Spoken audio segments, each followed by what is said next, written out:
Hi, this is Matt with AppliancePartsPros.com. Today we'll be showing you how to repair your appliance.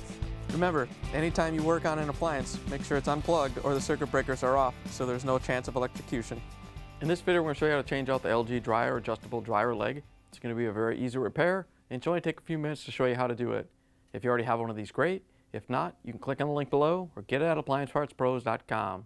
When you open up the package, you're going to get the new adjustable dryer leg.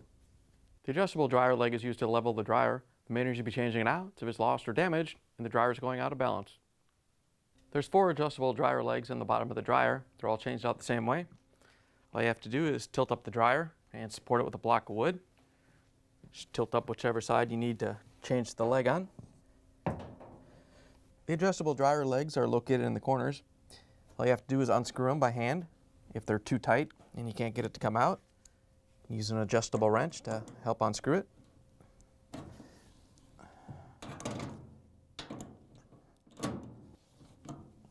Once you have it loose, just unscrew it by hand. Once you have it unscrewed, you can pull it off the dryer. Here's the old adjustable dryer leg next to the new one. If you already have one of these, great. If not, you can get it at AppliancePartsPros.com. To put it in, all you have to do is line it up with the opening and screw it in. If it gets tight, you can always use the adjustable wrench to tighten it down. But if it goes all the way in, all you have to do is screw it in and adjust it so it's the same height as the other 3.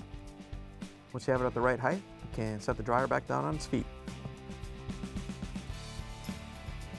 Once you have it on its feet, you can plug it back in and take the first spin. Thanks for joining us for another successful repair brought to you by AppliancePartsPros.com. Check out our other repair videos on our site, Facebook, and YouTube.